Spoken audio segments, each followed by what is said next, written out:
Sheila, we're going to need this at very different heights. I know, I told you.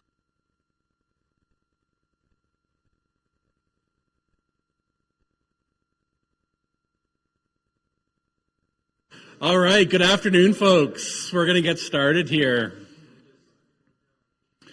Hello and welcome to the Neville Gilfoy Entrepreneurship panel. My name is Mike Smith. I'm acting as Dean for the Faculty of Management here at Dalhousie. I'm going to start today by acknowledging that Dalhousie University is located in Mi'kma'ki, the ancestral and unceded territory of the Mi'kmaq. We are all treaty people. We also recognize that African Nova Scotians are distinct people whose histories, legacies, and contributions have enriched that part of Mi'kma'ki known as Nova Scotia for over 400 years. I'd like to welcome you here to the Faculty of Management. Every day, thoughtful and creative and amazing people walk through the doors of the Kenneth C. Rowe building to do and see incredible things, and I am delighted that today you are among those people. So thank you for those of you in the room. For those of you who are joining us virtually, you have also entered into the Kenneth C. Rowe Management Building. And for those of you watching this recording after, just as a reminder for our panelists, there's an online audience and a recorded audience. So you should pretend that you're speaking to 1,000 people right now and really, really just go for it because the recording, I imagine, will be reviewed many, many times. I'm delighted to start today by inviting Sheila Blair-Reid to tell us a little bit more about this event.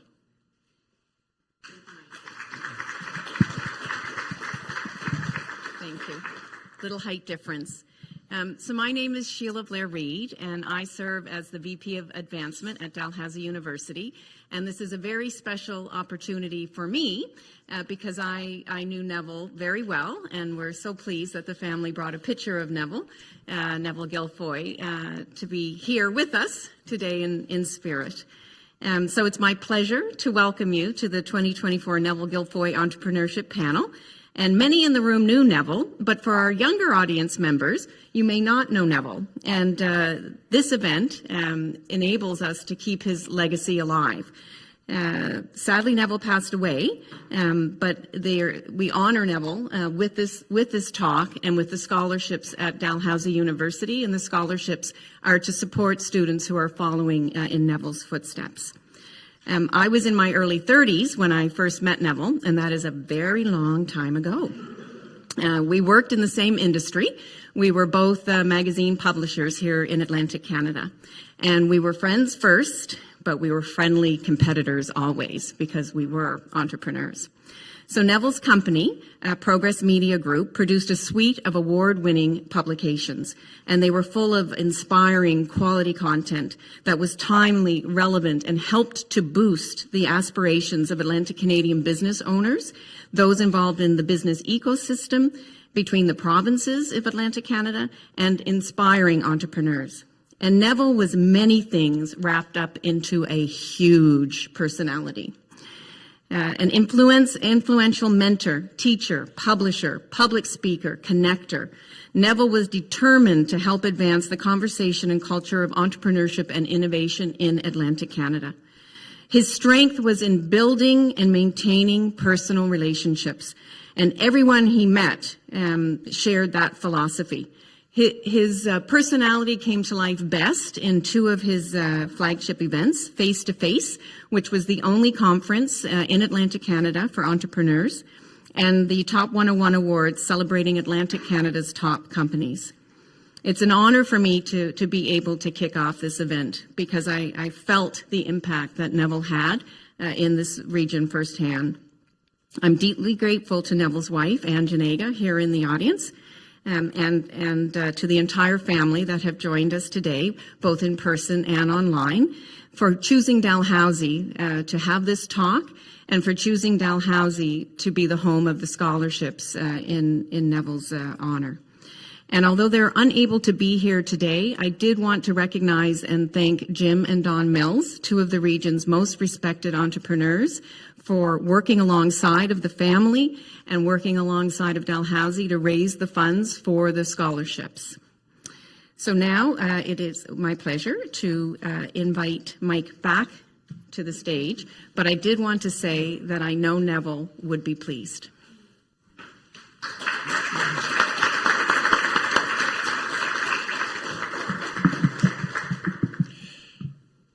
I promise that I'll only speak briefly because I know whether you're here in person or online, none of you are here to hear from me. You're here to hear from these fine people. But I want to say that I believe, and my reflections as dean of this faculty have convinced me that prosperity for this region relies on innovators, on research and development, on translating research strength into market strength, on people who have not only drive and vision, but also the business acumen to go along with that, that we need really well-trained and thoughtful people to not only start businesses, but to be the first employee of that business. And that's part of the mandate for us as Dalhousie. And, you know, Dalhousie, I think, has been supporting entrepreneurship since before it was the cool and trendy thing to do. And now we're doing a lot more of it. But I saw firsthand how the blend of courses and extracurriculars really kicked into overdrive, right? I witnessed it under the leadership of Ed Leach, who I owe an apology beer to for scheduling this at a time when he's out of the city. He launched some of really fascinating programs that endure in one form or another to this day. He was soon joined by Mary Gilfoy, and that work has matured into a very extensive extracurricular portfolio from Dal Innovates and their suite of programs, including Lab to Market, to the Sandboxes, to the Idea Hub. And curricularly, you can now do a minor in innovation and entrepreneurship here at Dal. You can do a certificate in innovation and entrepreneurship. You can do an entrepreneurial work term. And the focus and emphasis on these things has all come about in the last decade or two. And I think it's been exciting to see. We also have CDL Atlantic, which is based just one floor up and offers an objective-based program to help these deep science companies get launched. And I think that kind of work is the work that we need to do as a faculty of management here in Halifax and here in Nova Scotia. And I just want to say that I think we've done some really cool stuff, and also that we're eager to do much, much more. And so we invite your advice and input on what we can and should be doing in that space. But I want to turn to briefly introduce our panel and our moderator because you'll know them a little bit and why they're here, but I want to emphasize some of their accomplishments. I know there's a lot of people who were hoping to be in the audience today and are joining us online or watching the recording later, and I can't fault you for that because one of them is one of our original panelists, which is Mitch Holohan, who's not able to join us today unexpectedly. He's closing a large deal that I can't tell you anything about because I don't know anything about it, but congratulations to him, and I'm wishing him all the best as that conversation goes into overtime. But I am more delighted to introduce those who are here with us. And I'll start with Faten, who's the CEO of WeUsThem Incorporated, a full-service ad agency with a client roster that includes a whole bunch of national and global brands that I promise you have heard of, like the Government of Canada. WeUsThem was recently named one of Canada's top 10 most innovative businesses. Right? And between the business and her personally, they have been honored with dozens of recognitions for creativity and leadership and being an amazing place to work and being amazing humans. And so I'm delighted that Faten is here with us to join us. A minor in business during your time at Dalhousie, so I'm claiming you as one of mine. Computer science can get in the back seat. And of course, you didn't stop with WeUsThem and are also now the CEO of a new startup, Healthy Me. Daniel Bartek is the executive chairman and co-founder of WakeWater Beverage Co. He's already trying to get us addicted to his fine products, which for those of you who are familiar with his earlier endeavors is 0% alcohol. I just want that to be clear for those of you watching online. Daniel's a serial entrepreneur. He's a proven operator and a startup investor within the consumer packaged goods industry. He was the co-founder and COO of Ace Beverage Group, where he led the operations of one of Canada's fastest growing beverage brands. Let's applaud that.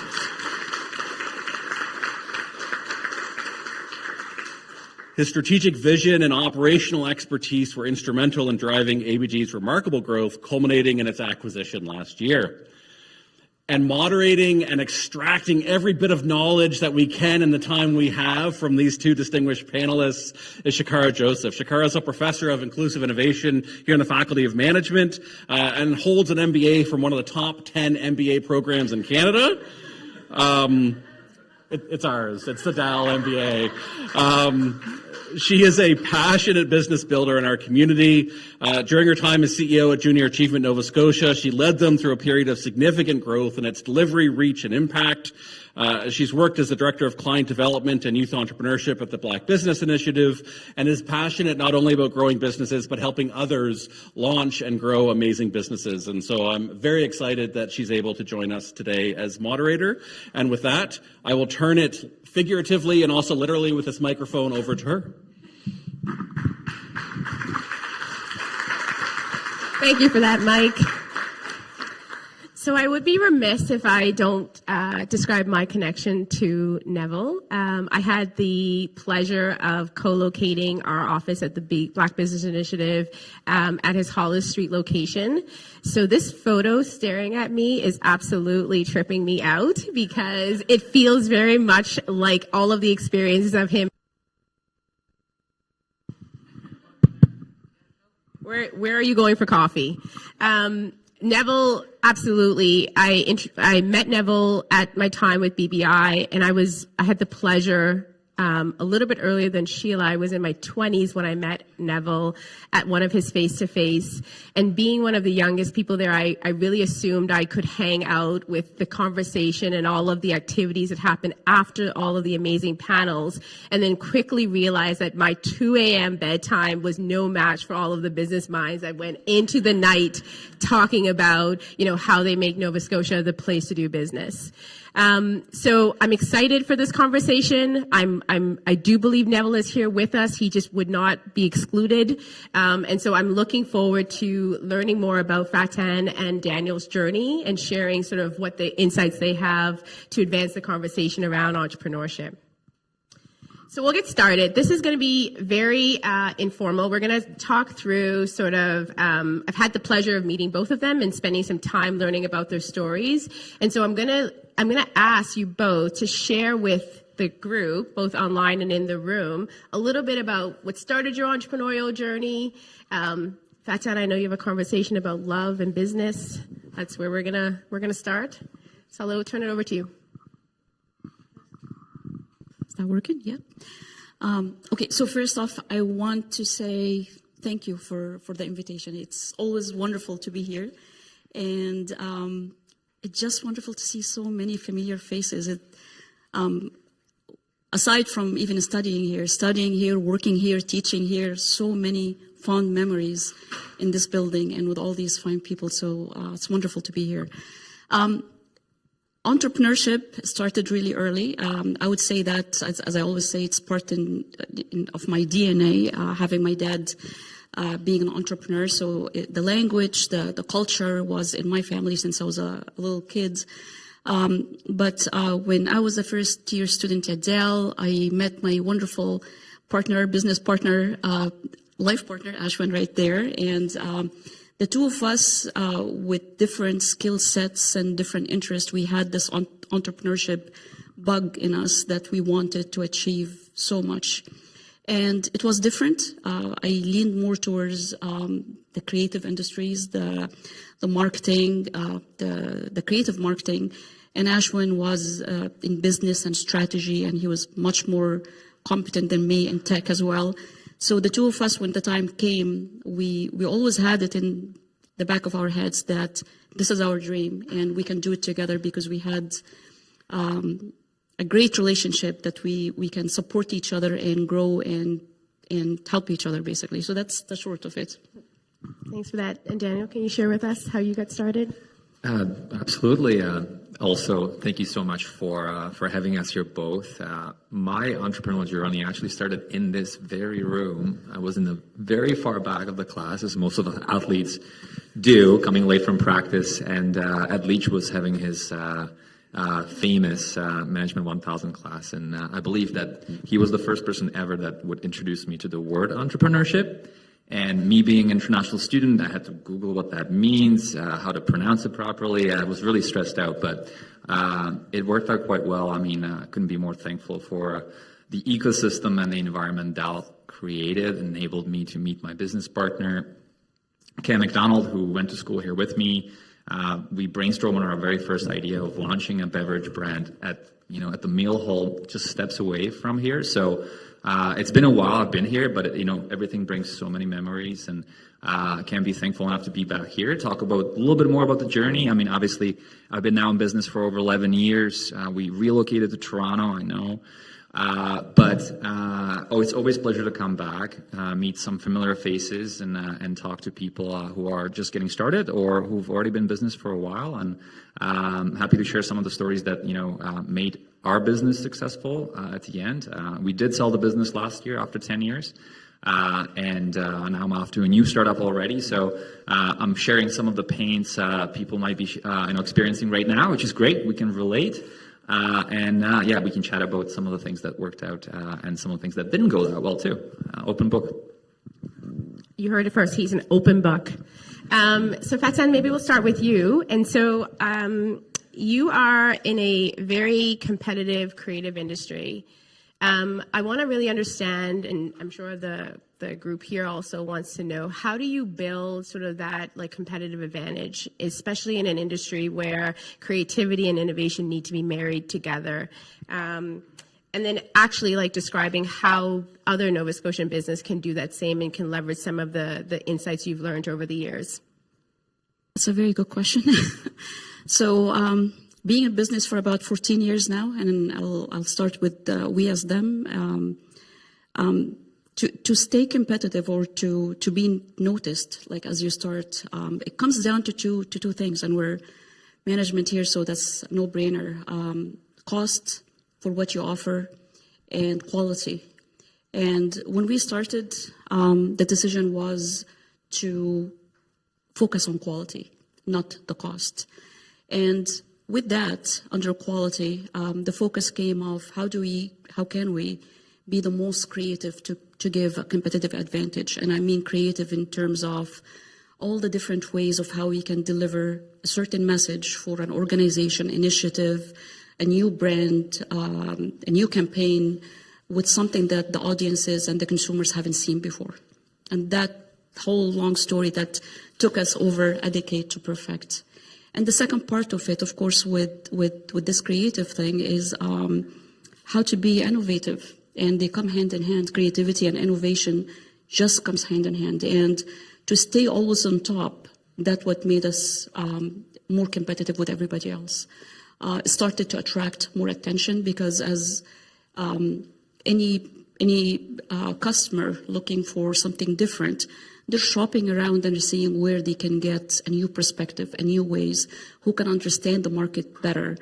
In this overflow of all the creative ads you see and campaigns and even innovations. I mean, we were just in South Korea and we were competing with a whole barrage of other companies and seeing other innovative solutions.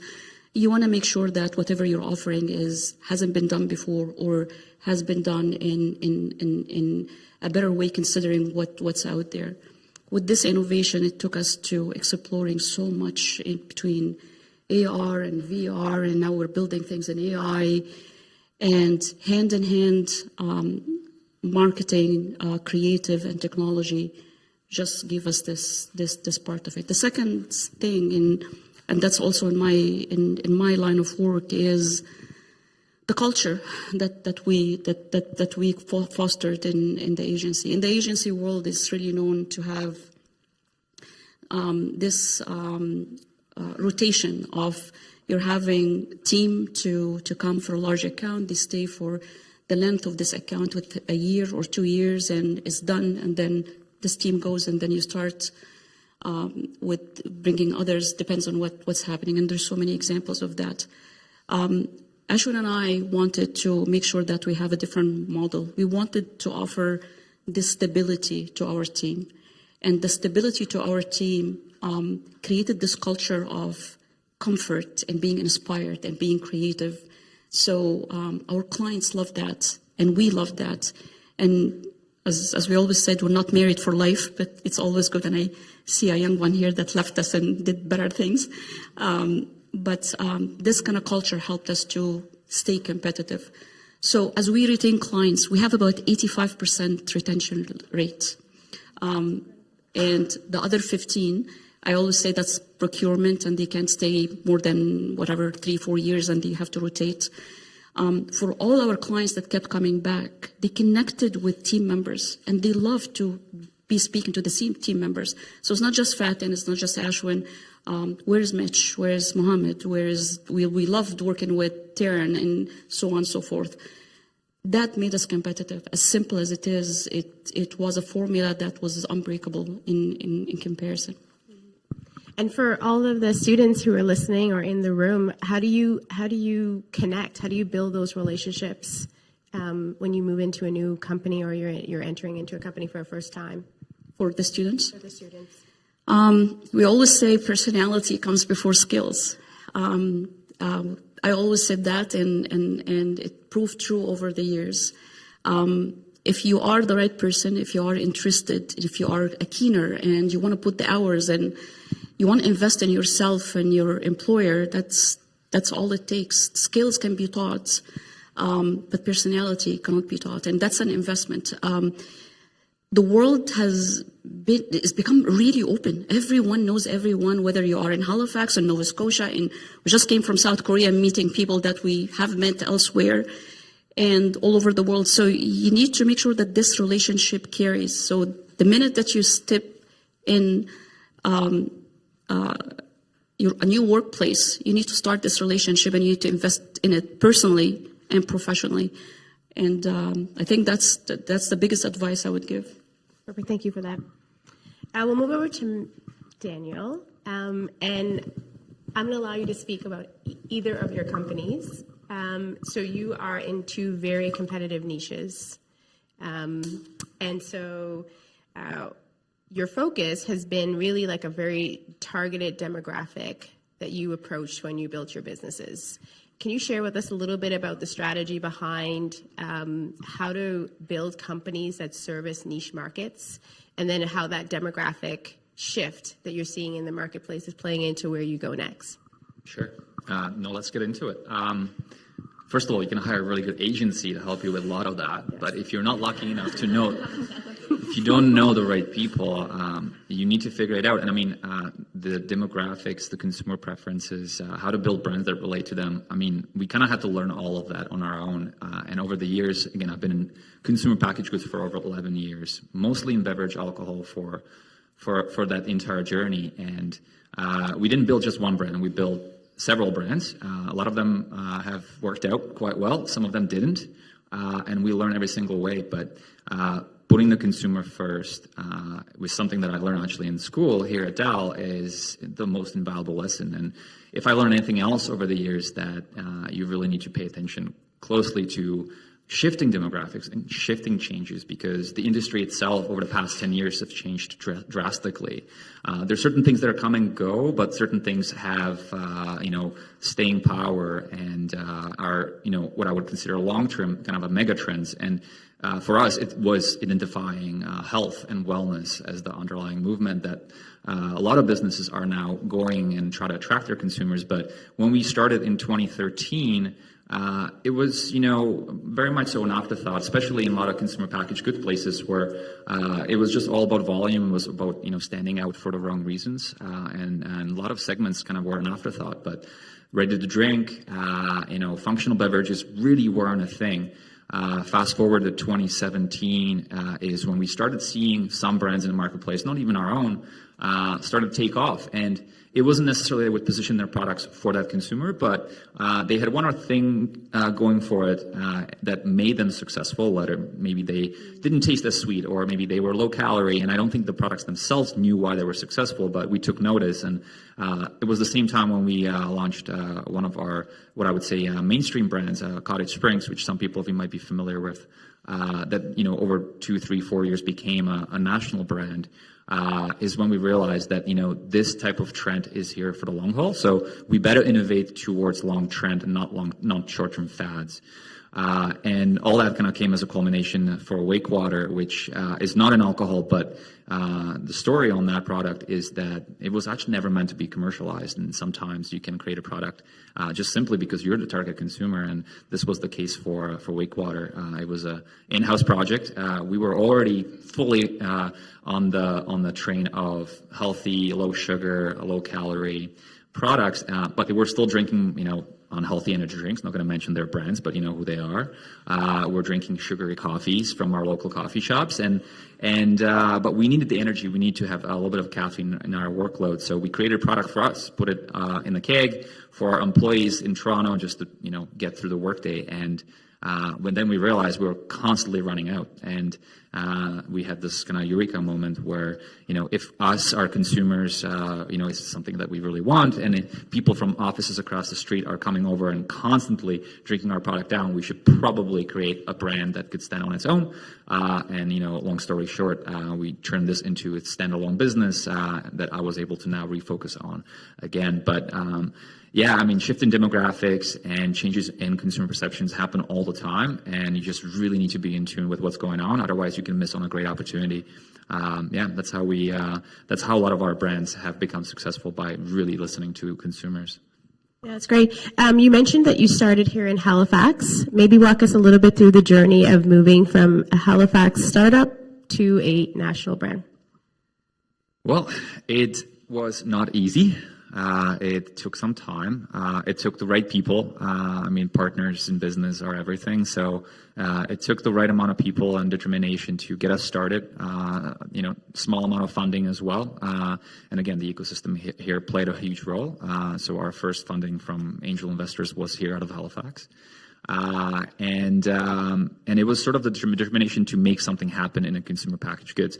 Our very first product was not necessarily a marketing play towards that trend or that consumer. We just wanted to create something unique and different. We wanted to stand out.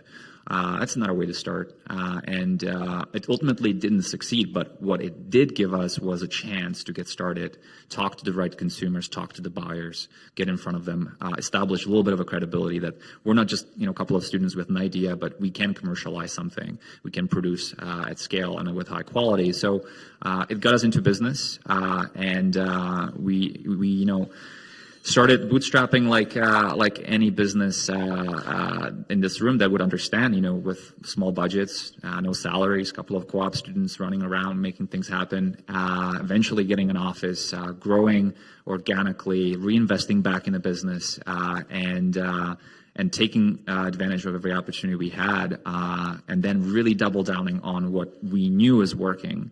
And at the end of the day, what really set us apart, outside of betting on the right trends and the right horses, was the team we created. And we've already heard that today. It's so important because we're all in the people's business. No matter what industry you're in, you become naive to think you can do it all on your own. It's your consumers, your customers, your employees. They all matter. And we were able to attract and create a really great talent pool. Our first hires were from Dal, and they're still with us 11 years later. They're VPs of innovation. They are directors of sales, and it's a really great success story how kind of all comes around. And we did that when we didn't really know how to grow a business. So anything's possible as long as you surround yourself with the right people and find a way to keep them. It's great. You both have mentioned that importance of keeping great talent, and thank you for hiring Dal students.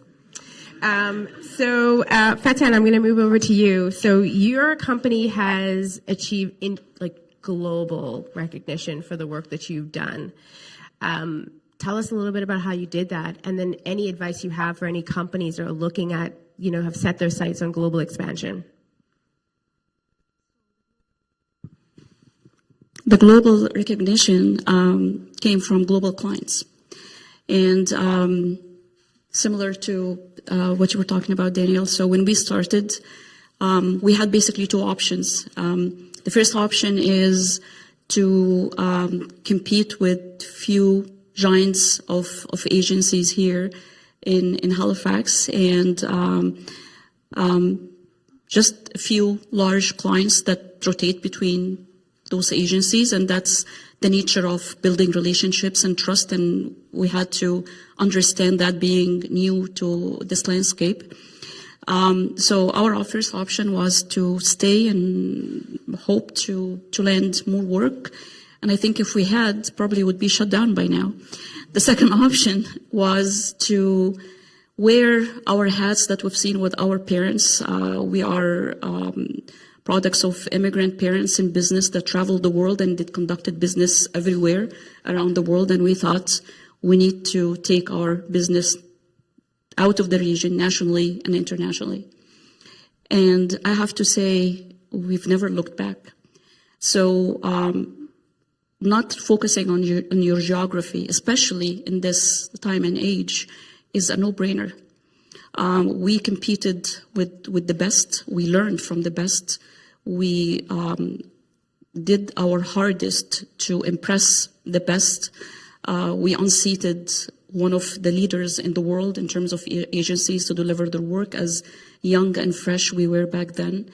And with that, we started seeing not just global recognitions in terms of awards, but the fact that you get invited by giants, Fortune 500 companies, and when we ask, and I recall, how did you know about us? They say, our CFO or our board member sits on the board of another organization, and they've noted your work, and we stood out. So it's not easy, but it's not impossible. It just needs a mindset, and it needs openness and risk-taking, which part of business and part of entrepreneurship.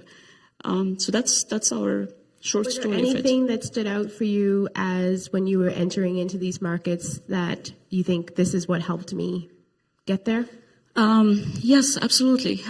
Being open-minded to the different demographics you're dealing with, the different needs and the different cultures and the different consuming habits that comes with these, which takes me back to the make of my team and how our team, how do they look like? The diversity of the team, and I mean the diversity as by backgrounds and ethnic backgrounds and upbringing and education and everything else. It brings this amazing, varied perspective that just impresses any potential clients. We just finished work for an agency of the federal government in Ottawa, and our campaigns were running in 5 different countries, for 5 different nations, completely different nations.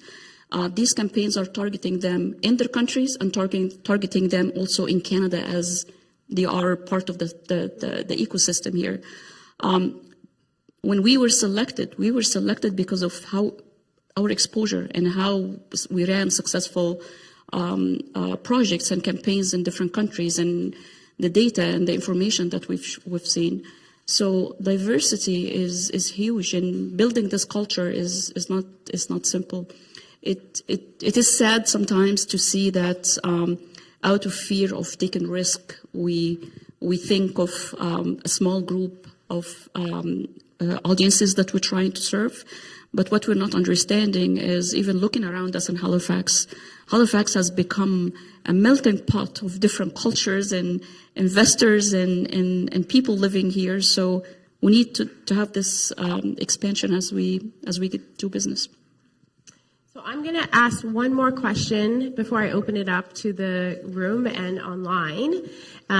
So I had the pleasure of speaking with Daniel, and we were just talking about how I've noticed the change in the last 20 years of the ecosystem. And so I'm going to pose this question to both of you. What do you think is the next phase for entrepreneurship here in Nova Scotia? And what can we do to contribute to making Nova Scotia a thriving and vibrant place to do business? The pandemic has set us back quite a bit. So I would take it to the startup wonderful work that we had right prior to that, and how it was at the forefront of everything, and that took a backseat. I mean, I understand still, of course, Dell is investing, and we have InnovaCorp, we have Volta, we have multiple different organizations and federal organizations as well. But we need to get back to that mindset again. We need again to remain the innovation and the startup hub out of Nova Scotia. So investment is great. The universities speaking to industries and making sure that the talent that you said that we're hiring from Dell, oh my God, we're always on the hunt to support any Dell, any NASCAD, and I'm going to speak about all the different universities that I'm really close to, but Dell has a soft spot where I think all our tech team from Dell and PR as well. So we need to bridge this gap between education and industry, and Faculty of Management has been always doing a great job in this. But with that, there is a lot more happening in the world. I came from Atlanta, where I was invited by my other alma mater for Savannah College of Art and Design. And as I was speaking with the president and their VP, and they were saying, Faten, we are all about AI, and this is a creative industry. This is completely design university that producing all this creative talent that we're looking for. And their only fear is they cannot be fast enough. So it's not that they are not on it already, but they need to be faster. It's going much faster than what they keep up. So we need to be producing the talent that's ready to help industries with all the different things that's already in demand in the world. Thanks for that, Faten. And Daniel? This is a great answer, and obviously I come to it from a little bit different angle because I don't live in Nova Scotia. My business is not built here currently, but we started here, and I think it's important to carry on the message that you can absolutely start a business in Nova Scotia. You may eventually move, you may come back, but it is totally possible. And on top of all the great things that were already mentioned, I would say the story is always important. So we should collectively, the academia, the entrepreneurship, and the municipality and the province just work on crafting the right story to attract investment. The reason that I'm here today and just having these conversations is just not a reason to strike a conversation with somebody, and you just never know how far that could go. And I think it's important to kind of close that loop because there's so many great things going on. And again, not being here day to day is just making sure that it all is kind of like feeding on itself so that you can create more over time. Because there's no doubt there's a great, resource for talent hiring. There's so many great universities in this town and the region. There's also no doubt there are, startup incubators and you name it. And it's just like, how do we then pair that with investment? What about the investment side of things? And obviously this ever-growing question that always is on people's mind. Well, my market's not here. Well, that's fine. If you're not in a consumer-centric, like consumer packaged goods world, you can absolutely run your agency or software business out of Halifax. But even if you are, the point we were talking about earlier, there is this fairly large group of people that maybe exited their business. Maybe they are on their second and third, and people's priorities shift at that point. They're looking at different things out of life and out of their business, and Nova Scotia is uniquely positioned to attract those type of people. Maybe there's a better work-life balance here than in Toronto. There definitely is.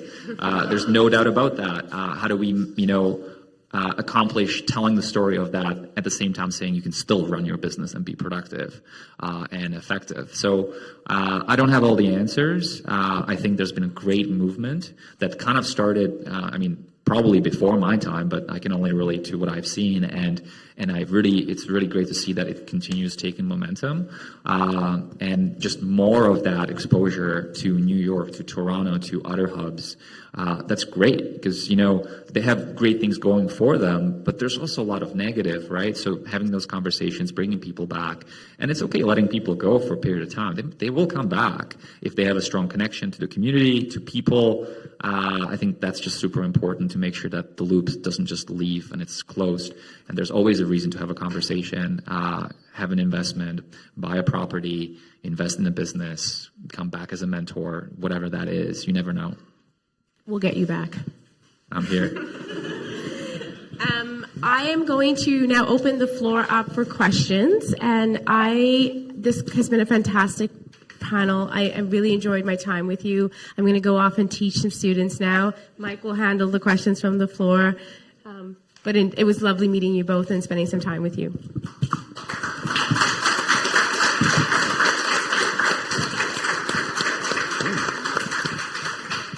Thank you, Shakara, for leading that. Shakara is off to teach the capstone course in the Innovation and Entrepreneurship minor, which is very exciting. A course normally taught by Dr. Dave Roach, who's here in the room, another one of our distinguished entrepreneurship professors who's on sabbatical, but came here anyway to be part of the audience for the panel. So nice to see you, Dave.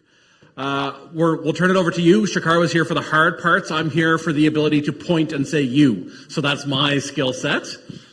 Who has a question for this panel? Dave Roach. We'll give you a mic just so the online audience can hear you.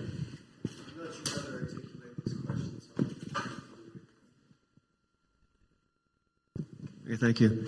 It's probably more for Daniel, I guess. So, yeah, you were one of Ed's students many years ago, and Ed and I have been friends for years. And I always taught the graduate courses, so unfortunately I didn't see you guys. But over the last decade, there's been a real shift, what I'm seeing in the classroom. And nobody wants to make stuff anymore. Like, they don't want to make a beverage. They don't want to make a medical device. All they want to do is create an app and drive a Lamborghini a year later, right? So in that order, right? What's in that order? Yeah. So what would you tell students? I mean, there's all kinds of opportunities in actually creating products as opposed to, let's say, online services. What are your thoughts? And that goes for both of you, obviously. Yeah. Great question. I have obviously a huge bias towards product, but I did actually run a tech startup for a period of time. I was part of a program called Next Canada, got picked out of Dalhousie to participate in that, and I was a third cohort of that program. It's a national program, and we had a team from Dal that eventually ended up going into the program, and we were not allowed to touch hardware. Is that what they would call it? No, let alone product in a can or anything like that. Food and beverage. I mean, consumer spending on these products is huge. These categories are massive. They present unique sets of challenges. That's for sure. Sometimes capital costs could be scary because it's missing some of that leverage that you can apply in software. But I recognized early on that I'm not a software person, although I've invested in those businesses and I've started one and it ultimately didn't fail. I just never felt the passion and connection to a line of code or software. And also because of lack of really knowledge and experience, I wasn't able to actually step in and do the work and understand where the problems are. So through and through, I prefer, and it's my bias, to create products that I can touch and experience and see people interact with. And I think you need both. Obviously, we live in an economy that is, scaling and growing because of technology. There's no doubt about that. You can also apply technology to the products too, to some capacity, but people will always need to eat. They will always need to drink. They will always need to wear clothes, I hope. So that will never go away, and I think we should not forget that. And you can be very innovative in that space, which I think people think, oh, that's boring. Oh, I will never make it big. And it's not true. We've proven people wrong. You absolutely can. And you might be surprised how much fun you'll be having creating products that you actually, in the real world, see people interacting with and having experience. Nothing against apps. I love them. I use them every day. But there's something special about a product that you make with your hands, so to speak. Obviously, don't make every product with my hands, but you outsource the production. But I think just sharing that story, telling people they can do it, it's kind of the best advice I would give, but until I really tried it, I didn't know myself, right?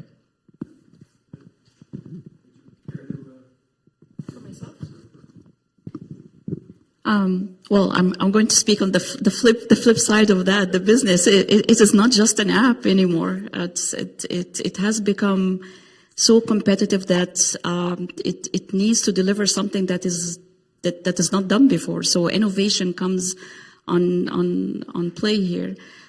Innovation, the user experience, so many parameters. So if I take that to my second company and how it started, and that came from our parent company, WeUsThem.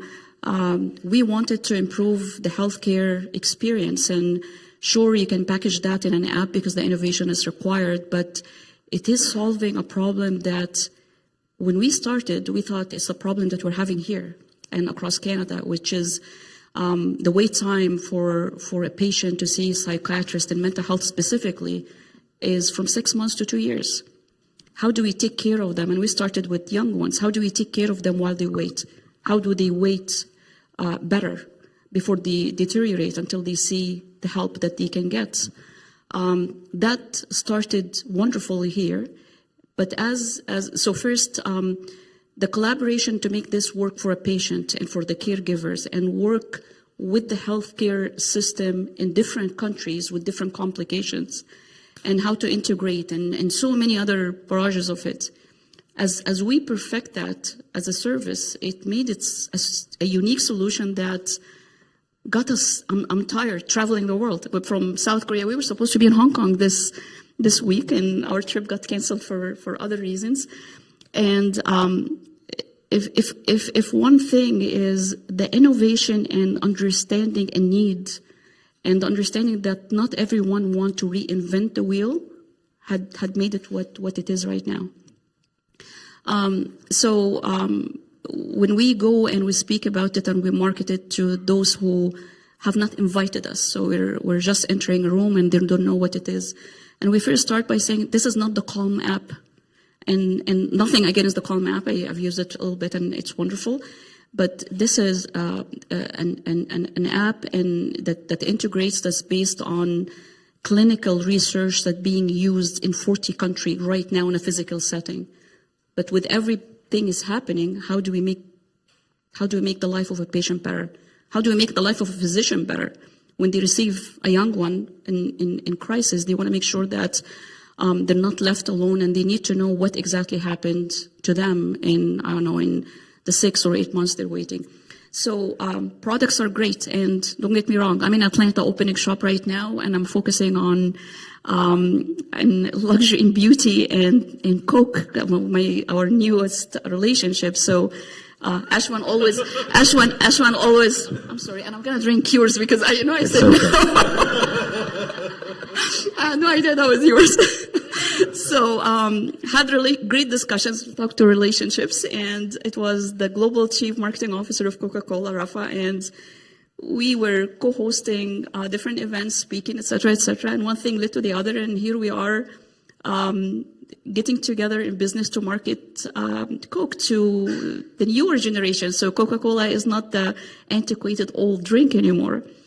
And with that, also opening up luxury. So we're talking to Tom Ford. So here we go back to products and wearing the multiple hats. It's amazing. I mean, Ashwan always had this dream. He has a crushed Coca-Cola can painting right behind him because it's been a dream client to land.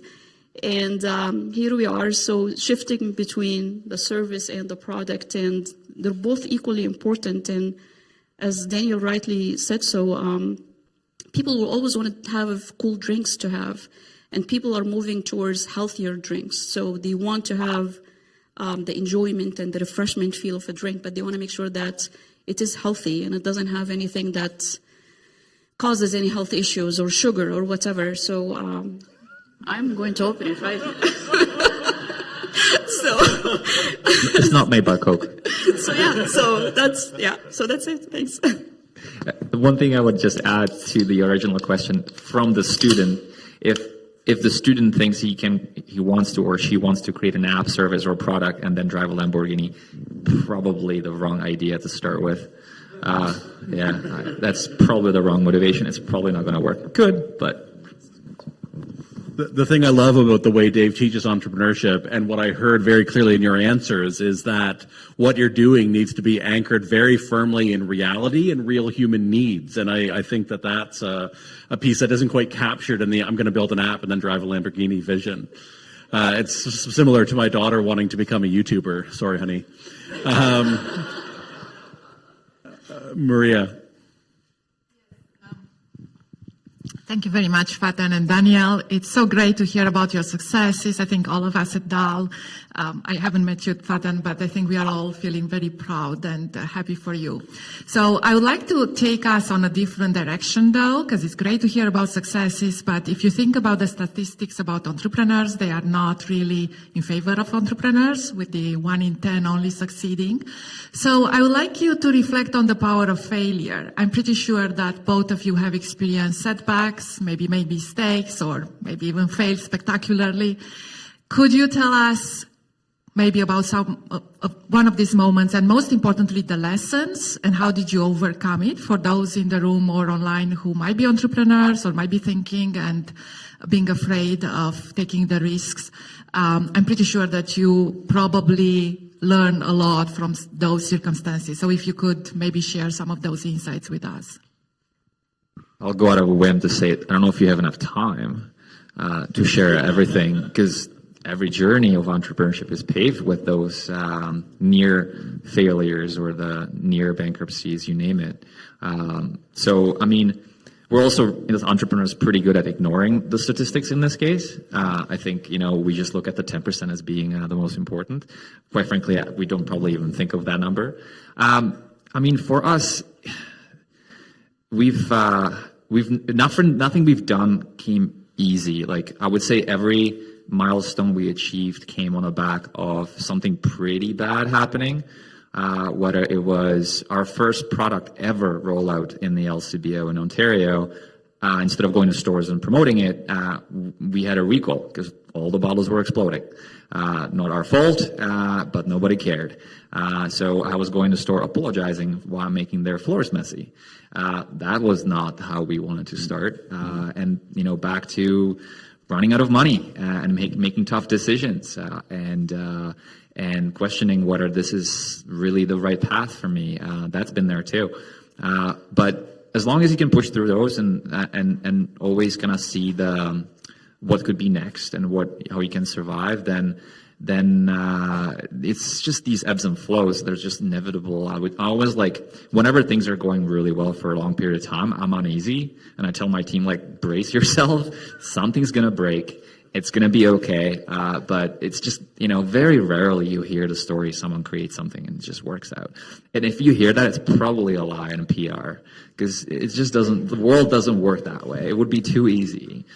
So you just need to stick with it and see it through. But yeah, I don't know if you associate with that. Maybe everything was great for you guys the whole time.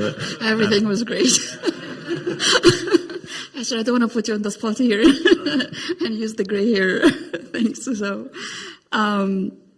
you know what? This journey is as you just said. If we want to market it and speak about it better, it's not as sexy and glamorous as someone or a young one might think. You have to have this personality, the taking no for an answer personality. You have to have the drive, and I'm going to take this back, not just about skill. This is a personality, a person who's tenacious, that can't give up until something is done.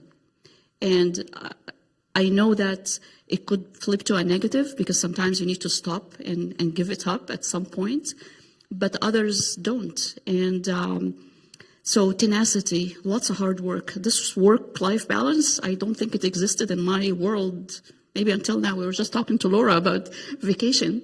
But in the flip side, it does exist because I love what I do, truly love what I do.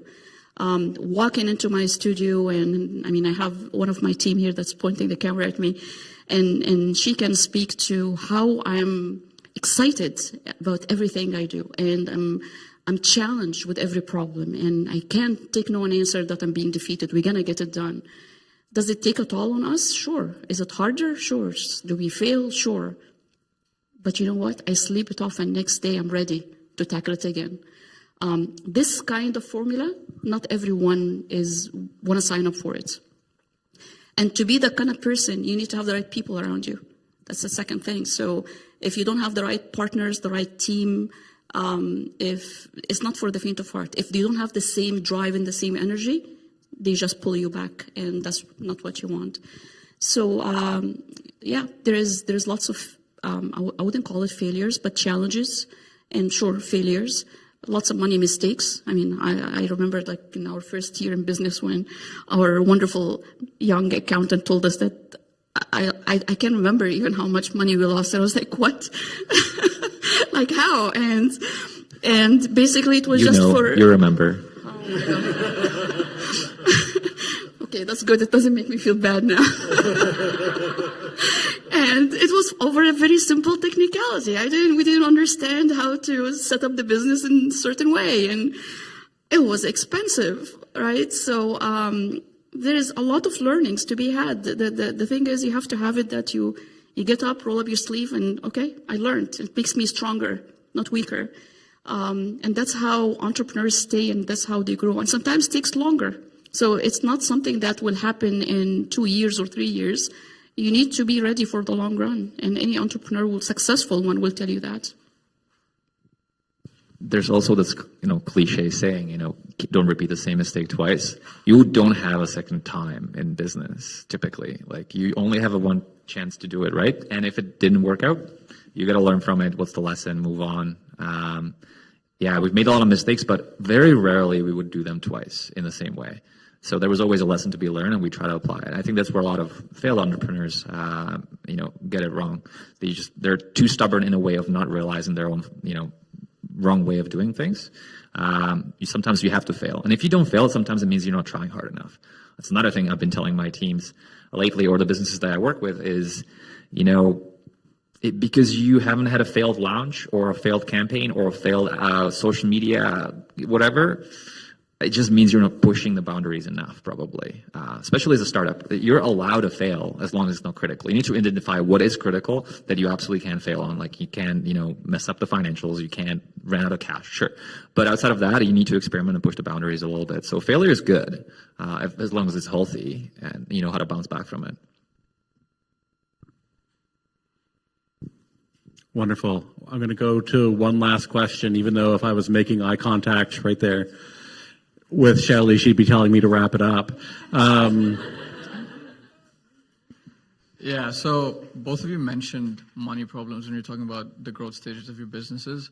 And since it's such a crucial part of building a startup, I'd love to hear both of your journeys with financing. How did you guys secure capital to start your businesses, and how did you manage finances throughout the journey you've gone through? Sure, I can go first. So I think I've been through it all now, for the most part. Outside of IPO, I've never done that. Been advised against it. We'll see. But we've raised a little bit of money from friends and family. Quite frankly, just the three of friends. The first funding were just the three of us putting in $1,000 each and making it work for patents, just for commitment. It was a lot of money for me. It was like all I had. And then next round was through angels. So we were able to raise money early on through the community, through entrepreneur residents here at Dow, connecting us to the right people who gave us a chance. We had to prove ourselves to them, but we raised substantive amount of money for how young we were and how inexperienced we were. And we're also very successful of spending it all very quickly. And then for the longest time, nothing. So, the other source of capital for us was reinvesting everything in the business and being very lean for a very long time. That taught us probably the most important lesson in business is just how to survive. We've done, and when we merged with our friends at ACE in 2020, we took on a private equity money. So we work with a private equity capital firm and, so learn how the VCP world works. Completely different, expectations different. And we've also worked with the investment bank on a very complicated situation at a time that we had needed to solve quickly and needed capital. Probably wouldn't do that again. So there's different ways how to raise money. Also, we've never really, and we've used the grants and we've used government funding where we could.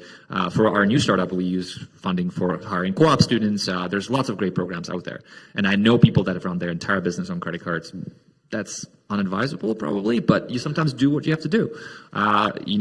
You just need to risk it sometimes to do it. So you have a lot of resources here in Canada, more than you think, to get the funding you need. So you just need to be resourceful, and if you don't know how to do it, there's lots of programs. I'm a member of one in Ontario where we have workshops just for that. Like, what is your business, identifying your needs, and where to get the money. The hardest part usually is to figure out what do you need and why? Like, what is your story? Because every capital comes with some sort of a strings attached, whether it's debt or equity. It's, you know, it comes with something, and then you need to realize, is this the right thing for you? And obviously, there's times in the economy where it's easier or harder to raise money, but it's always hard. It's never easy. So, I think that I don't have any much more like to add to what Daniel's saying. There's so many different programs and venues of funds that you can utilize. In my case, and I don't know how much I can talk about my case, but in my case, for WeUsThem, our first agency, and we got into this not as young as Daniel, so we had chances to be working and teaching, and we had quite a bit of money saved between the two of us. So we invested our own money. And the first year, did we lose our own money? And the first year we lost quite a bit because of a mistake, but it was our money, and we wanted to make sure that the investment is coming from the two of us. So we had no loans, none of that. So we didn't need it. But we used some of the government help in terms of hiring co-ops when we needed extra hands. It's simple things, but nothing really major. For the second, Healthy Me, which is founded about 2 years officially, at least. Prior, it's been going on before that. So for Healthy Me, Healthy Me was born from WeUsThem. So again, the support and the funding happened from the parent agency. So took care of a lot of the work. We were borrowing tech, we're borrowing creative, we're borrowing PR, et cetera. But as we started to travel across and we wanted to make things faster, now we are coming together to raise money, and investors are wanting to take part of that and help us with more money to put fire under it. So we're exploring that right now. But as we started it was self-funded by the two of us and the other company. I don't know if that helps. It's different for different people. Yeah.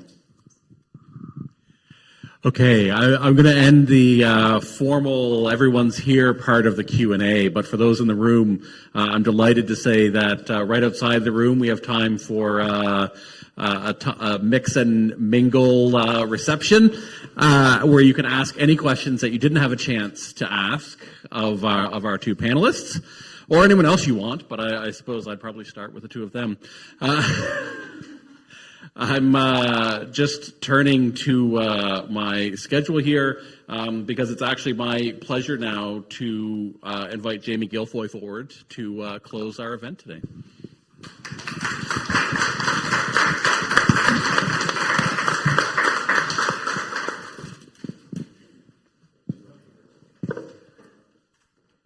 Hi, yeah, I'm Jamie Gilfoy. I'm Neville's son. I had the opportunity to work with him for many years at Progress, and also the inspiration to later sort of semi-follow in his footsteps. I've been on my own in business for my 10th year now. I started out with a business that does language translation services for businesses, and I'm also been working in real estate these last few years. I wanted to thank everybody here on behalf of our family, certainly Dalhousie. I'm an alumni, a big fan, our wonderful speakers here today. Also special shout out to the Mills brothers and even the O'Regans for everything that they've done for Neville's legacy in his passing. Just want to highlight 3 things that I took away from today. Again, that was really great, very interesting conversation. And I'll liken it all back to my dad. First and foremost, Halifax, the change we've seen here is just bonkers. This is becoming a world-class city. Certainly there are challenges that come with that, but this is something that he believes strongly, and I certainly hold close to my heart, that this is an amazing place to live, one of the best places in the world to be. And I think it really is possible to build a business here, to grow a business, and in many cases even keep and continue to headquarter a business here. I think that, 20 years ago, there was a lot of bad feelings or sort of, people looked down on the East Coast as maybe, out of the way, and there wasn't much going on, and it's amazing to see how that's changing. 2, there was a lot of talk about people. I think that's another thing that really stands out about the region, is the amazing people here. And as I've grown my business too, Neville was a major proponent and master networker. But, a lot of times you have some very interesting and helpful and people who believe in you already in your circle. So you don't necessarily have to go far out of people you already know or around you that can help you get there. And then lastly is that life is short. Dad, he was a grinder. He was working his butt off. It's possible that in many ways the trials and tribulations of the changes of print media as the internet came into be created a lot of stress. There's, you can look back on how things changed. But, he was out there working, and then he got sick, and in under a month, he was gone. And so for all of us, the world is beautiful, but also very wild right now, and it's unsure what's going to happen, and there's crazy things, and we all only get a finite number of days. We don't know how many that's going to be. The word failure was thrown around a lot here today. I would underscore that failure is not your business going bankrupt. It's not having to go and take a job even though you shot your shot, but more so just not trying. And so not just in business, but in life, if you've got something in your heart, in your mind, if there's something you want to say, if you want to start a business, you don't have to have all the answers. Neville certainly, he just went for it. Myself, I didn't know what I was doing. And the Lamborghini maybe is not going to happen for everyone, but I don't know that the Lamborghini is really success. And I think it's an interesting and important point because I see a lot of people, especially on social media, it's all about the hype and it's about the image. That doesn't mean a whole lot, but it's about waking up excited. They call them Sunday scaries. The last job I had in advertising, I got fired from it 10 years ago. And it was the greatest thing ever that happened to me. I was waking up on Saturday mornings and being like, oh man, I got to go back to work on Monday. Like, this is horrible. Now, you're going to eat a lot of crap as an entrepreneur, I think is probably part of it. But if you can wake up excited and you're like, this is what I want to do with my limited number of days, and that's the win right there. So I'd encourage everyone to do that. Hug your people, do what you care about, be real aware of what's BS and how much of your life you're allotting to that, and shoot your shot. Thank you very much, everyone. Thank you, Dalhousie, and thanks for the